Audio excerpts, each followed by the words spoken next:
David Rose. I'm with the Houston Police Department's Vehicular Crimes Division. We are out here investigating a double fatality crash in the 4000 block of the Gulf Freeway main lanes outbound, just outside of downtown. What we know happened is there was a male and a female, adults we believe at this time, on a moped in the number 1 lane, and they were struck by a vehicle. We do have a witness that saw the crash, but as of this time, we don't have any license plates. We don't even have a definitive color on the vehicle we're looking for.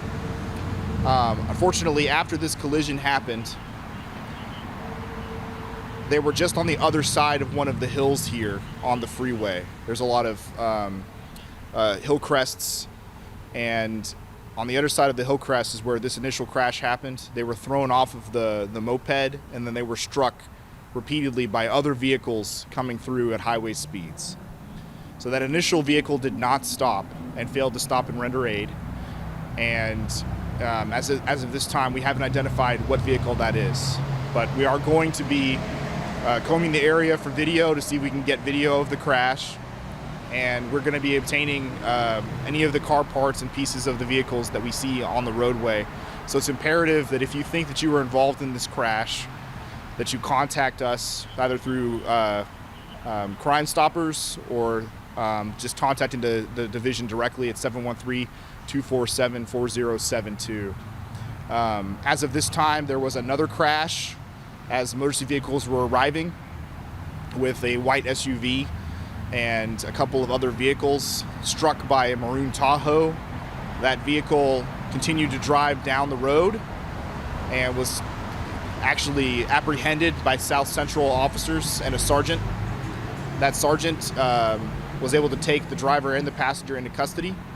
And so that is also being investigated by South Central Patrol officers at this time. That vehicle, that driver of that vehicle is believed to be impaired. So as of this time, he might be facing hit and run charges or something related to the DWI once that investigation is completed. But that vehicle is not related directly to our crash. That happened after the crash, much later. So that vehicle never struck the moped or any of the people involved. So one person was transported in stable condition from that crash. So yeah, so we're up here trying to work this. This is a really dangerous stretch of freeway. I've worked several fatals up here.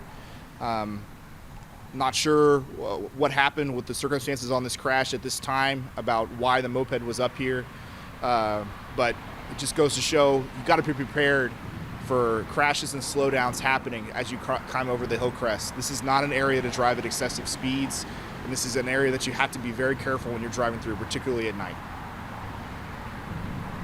Now, was a moped, do you guys know if it was actually moving when the crash happened? Or I do not know that at this time. My investigators are out here. We're processing the scene. Because it's actually 2 crashes on top of each other, even though patrol will be working the secondary crash, some of the debris and some of the roadway evidence is from that second crash. And so right now my officers are trying to parse together what exactly happened first and piecing it back together. Unfortunately, because the bodies and the moped were struck multiple times, some of it has been pushed down the road. And so we're scanning the scene, or we're processing the scene with our total station, and we're taking photos at this time to try to piece together exactly what happened up here. So did any of the striking vehicles stop, or did they all leave? Some of the vehicles that struck the bodies afterwards did stop and are talking to us, but I do not believe they're the only ones involved, and we don't have the primary striking unit here.